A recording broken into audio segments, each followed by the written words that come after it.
May muntag mga kaigsunan. Good morning Mindanao, Philippines.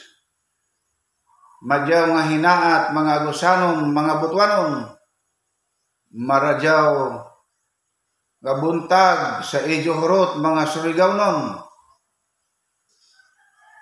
Magandang umaga po sa mga Taga-Luzon. Good morning Israel. Good morning Australia. Good morning Indonesia. Good morning Saudi Arabia. Good morning Amerika. Ngayon sa araw na ito,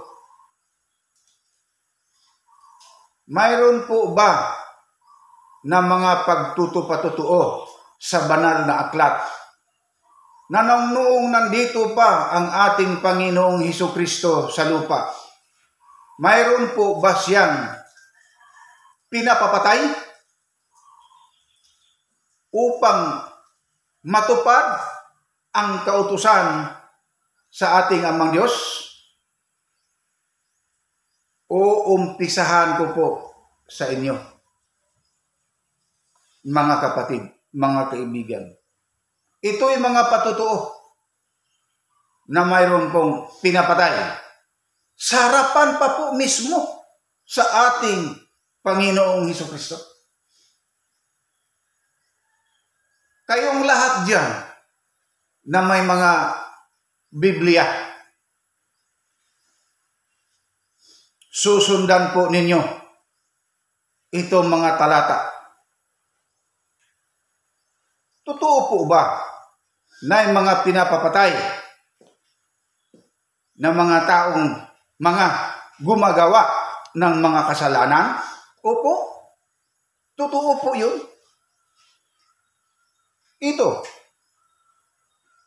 Ito mismo, Lucas, tandaan nyo Lucas 19, ang talata naman niya ay 27. Pinapatay yung mga taong gumagawa ng mga kasalanan. Pinapatay yung mga tao na ayaw tumupad sa kautusan ng ating Amang Diyos. Tandaan niyo, anong talata yon? Nakasulat po sa Lucas 19:27. Ano ang sabi sa mga tao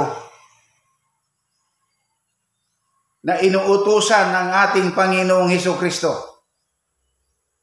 Anong uri ang pagpapatay noong una? Hindi kagaya ngayon na ang pagpatay baril. Noong una, hindi. Ano po ang ginamit sa pagpatay nila? Yung iba, pinapatay sila, tinatabunan ng mga bato. Pangalawa, mahait na talim, espada.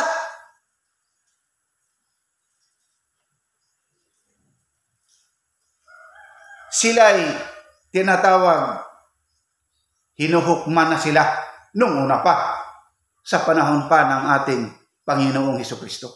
Hinuhukman na sila. Ang ibig pong sabihin, mayroon ng paghuhukom na ginawa nung una. Hinuhukman na sila. Bakit po sila hinuhukuman?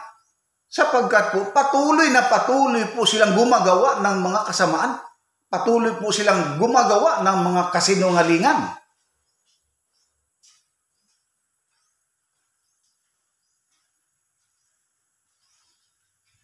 Saan po mababasa na sila'y hinuhukman na nung una? Mababasa sa Lucas 19:22. Lagi po ninyong tatandaan, hinuhukman po sila para matupad po ang sabi ng ating Amang Diyos. Ang ibig po sabihin, kaibigan, kapatid, para hindi ka mahukman, para hindi ka papatayin, ano ang iyong dapat gawin? Maging matuwid ka, mapagpakumbabang loob ka, humihingi ka, lumapit ka sa ating Amang Diyos, humihingi ka ng kapatawaran sa mga ginagawa mong kasalanan.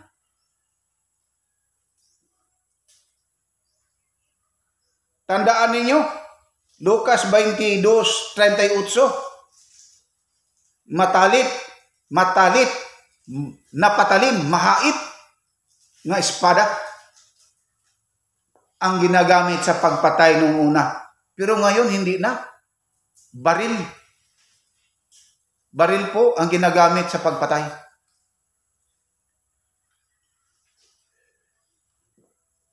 Sino po ang unang anghel sa langit, yung angel sa langit na pumapatay sa mga taong masasama? Si Señor San Miguel.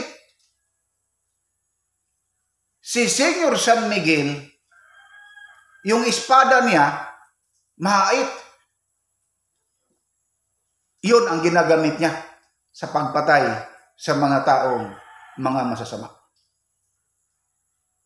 Sino po yun si San Miguel? Nag-reincarnate nandyan po kay Digong.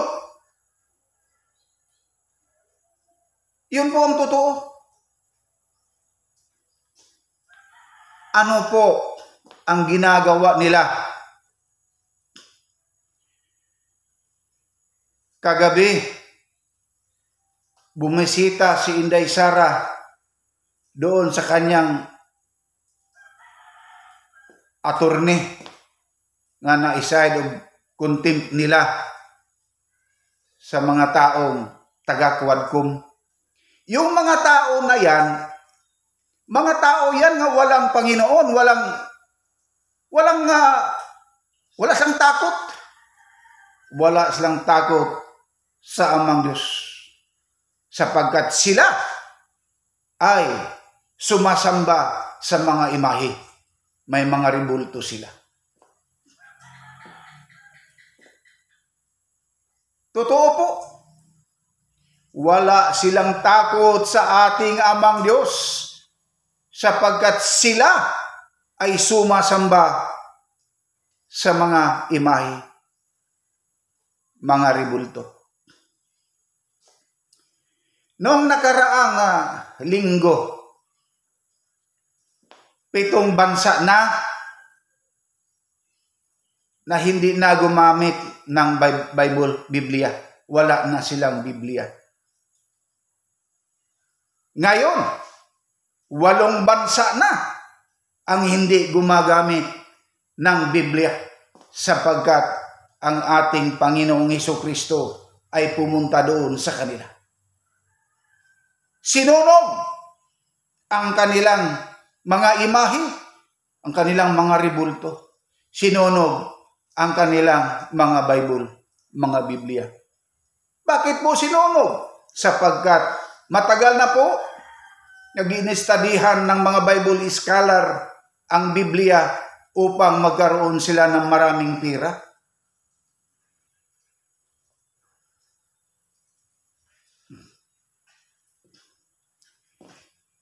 Tandaan ninyo, kayong nasa Kongreso, kayong lahat ang gumagawa ng mga masasama. Papatayin at papatayin kayo kung hindi kayo gumawa ng mabuti. Kung hindi kayo magbago.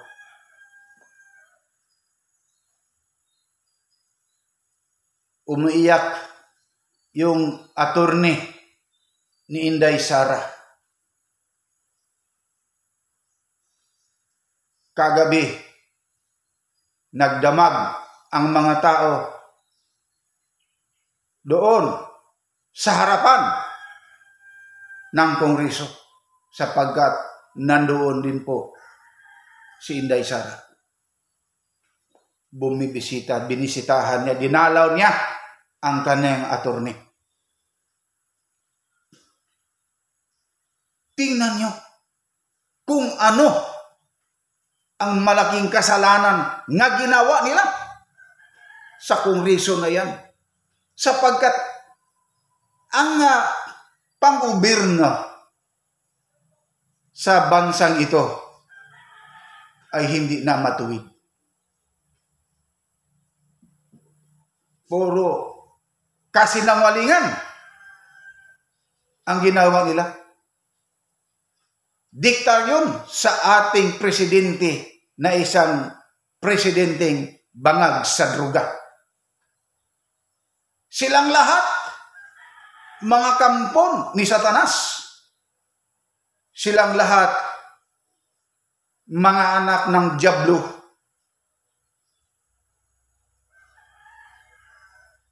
Tandaan ninyo, kaibigan, kapatid, kapag hindi kayo magbago, lilipulin at lilipulin kayo ng ating Amang Diyos na nasa langit. Sapagkat galit na galit ang ating Amang Diyos sa mga taong mga sinungaling.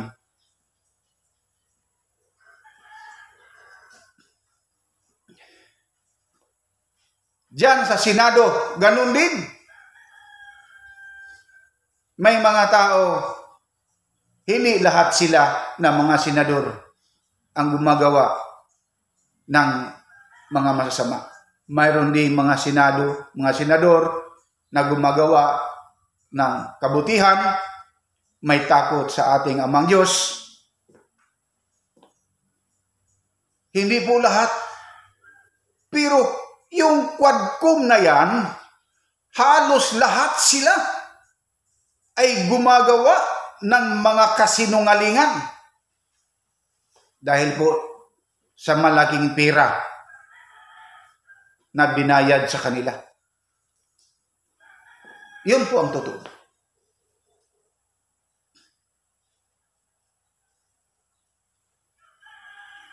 Kaibigan, kapatid, ngayon ang araw na magbagong buhay ka.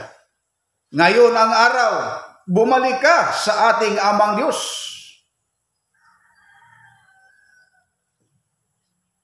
Para hindi ka masunog sa pagdating ng araw ng paghuhukom. Yung ibang mga relihiyon diyan, gumagamit pa rin ng Biblia.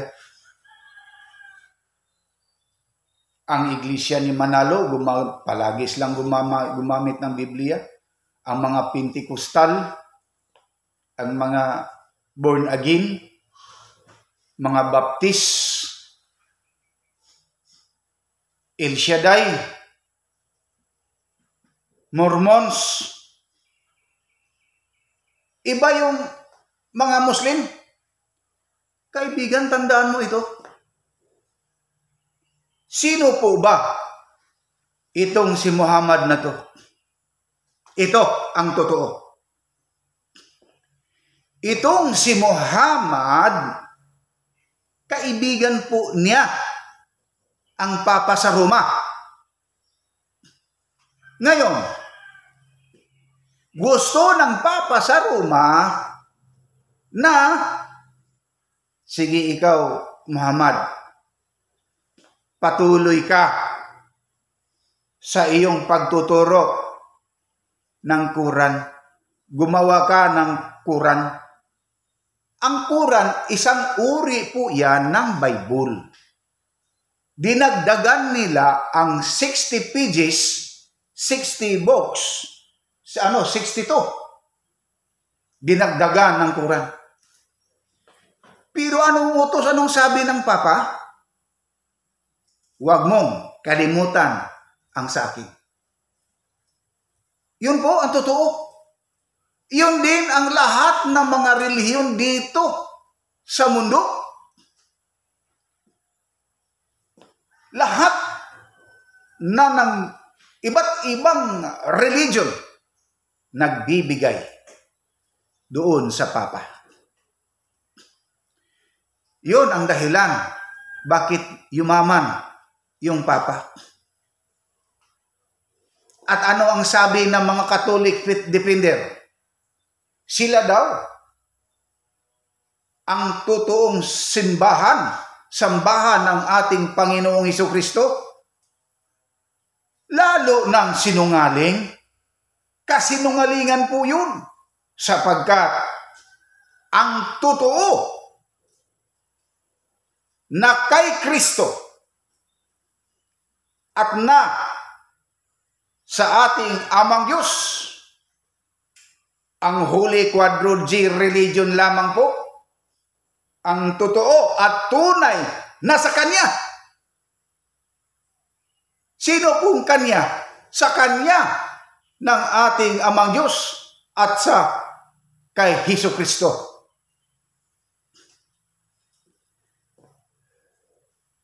Ilang buwan pa, dadako naman sa iba't ibang bansa ang ating Panginoong Hesukristo para ipakita niya na siya ay makapangyarihan. Yung kapangyarihan na yan ay nagmumula sa ating amang Diyos. Anong ginawa? Anong ginawa sa mga tao? Ngayon lang, tingnan niyo sa mga balita. Sa mundo ng social media, makikita po ninyo ang Canada. Binabalik-balikan sila sa mga kalamidad. Ang China, lalo na ang Taiwan, sapagkat sila sumasamba ng mga imahe, sumasamba sila ng mga Buddha nila.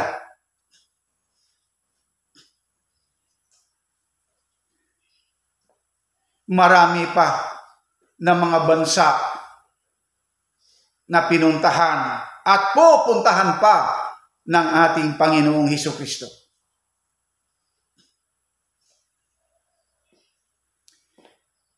Yun ang totoo, kaibigan, kapatid.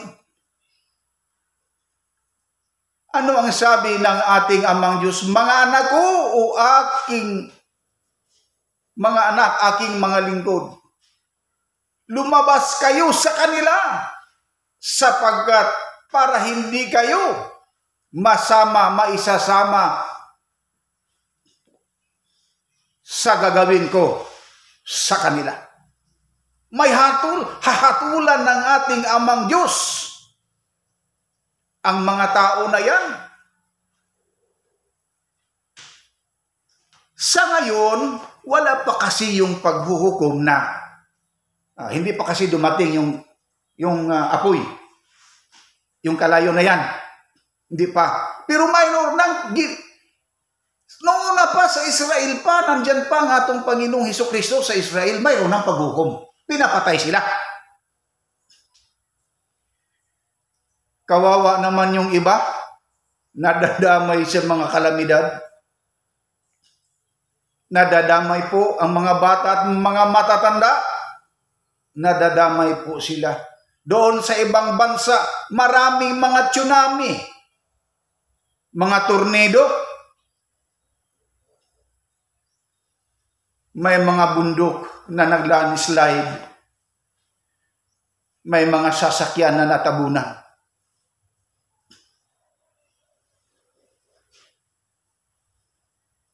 Sa ibang bansa, may pumutok na bulkino doon sa ilalim ng dagat. Yun ang dahilan nagkaroon ng tsunami.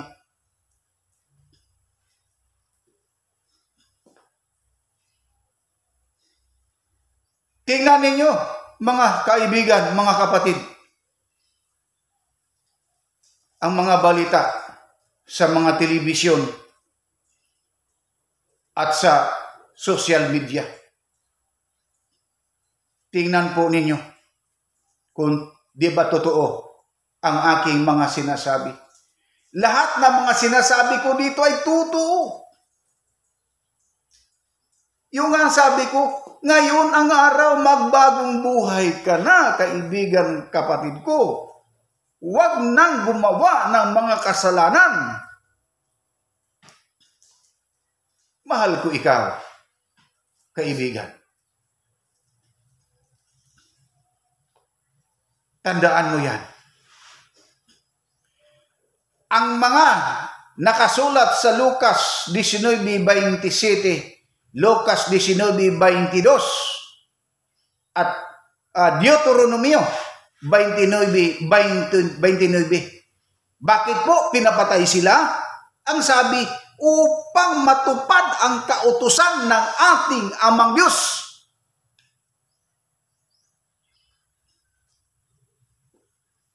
So yun ang sabi ko nung una pa. Totoo po na kasalanan yung pagpatay. Pero may pagpapatay na hindi po kasalanan. Utos po para matupad ang kautusan. Kapag hindi mo papatayin niyan, hindi ka nagtupad ng kautusan ng ating Amang Diyos na nasa langit. Ngayon, espiritu batok espiritu, hari batok hari, king versus king. Hari matong si Satanas itong demonyo, king man yun siya. King siya sa kasalanan. King siya sa lahat ng mga tao na gumagawa ng mga kasalanan, siya ang king. Sino ang king? Nahaharap sa kanya. Si King Solomon, ang espiritu ni King Solomon, siyang haharap sa kanya. Sa pamamagitan po ng iyong lingkod na ito.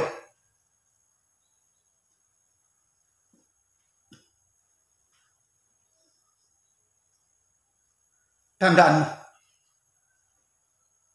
kaibigan, kapatid.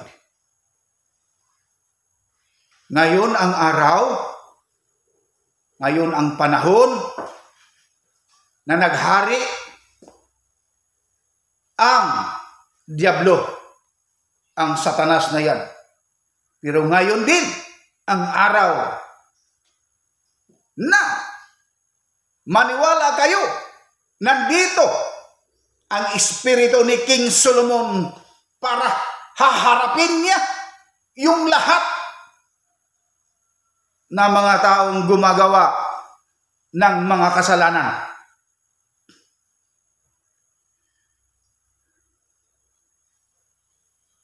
Tandaan mo, kaibigan, kapatid, kayong nasa malayo, kayong nakakita sa YouTube, sa Facebook, tandaan ninyo, isa sa gawa ninyo ito at gawin sa iyong buhay para maihanda ang sarili ninyo sa kaligtasan pagdating ng araw ng paghuhukom.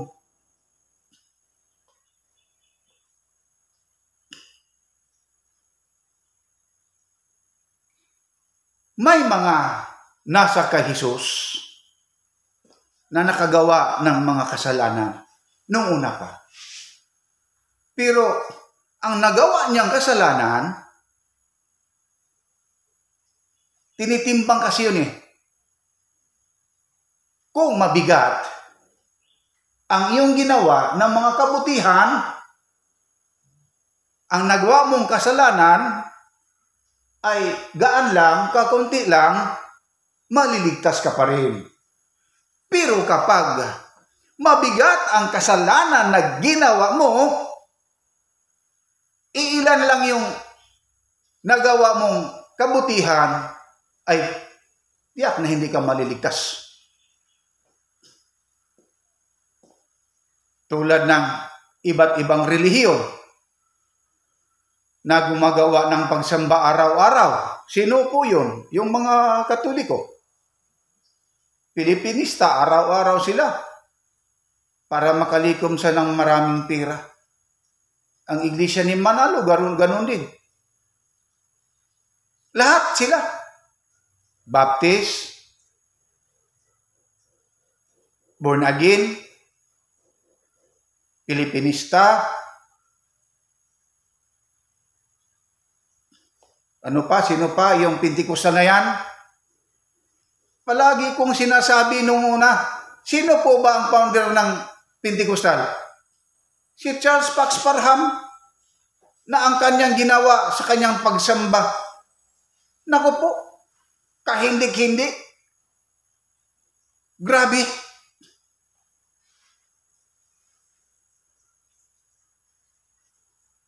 Yung born again, napakasinungaling yung si Peter Siu yung si nga founder ng born again.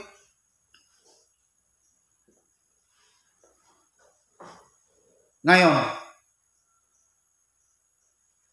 sa China, wala na silang Bible. Wala na. Si Peter Siu nangabulok na dahil sa tubig baha ang kaniyang Bible nga ginamit.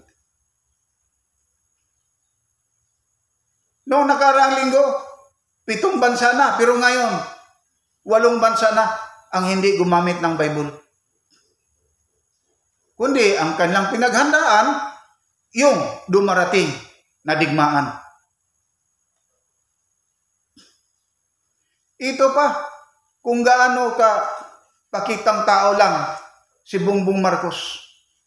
Nagpadala siya ng mga Pilipinong mga army, mga sundalo doon sa Israel para sumama ng kanilang mga bakbakan dyan sa Israel. Pero yung problema niya, yung problema natin dyan sa West Philippine Sea, hindi niya ginawa.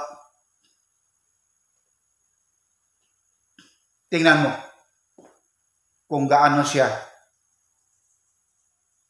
kaluko. Pakitang tao lang yung mga pagpadala niya sa mga Philippine Army doon sa Israel.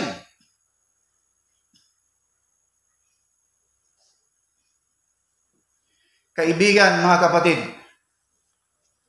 tuwing Sabado, inaanyahan ko po kayo na tumingin, makinig sa aking mga itinuro at gawin yung tama sa iyong buhay at pamumuhay. Hanggang dito na lang po, tumayo kayong lahat at tayo yung mananalangin.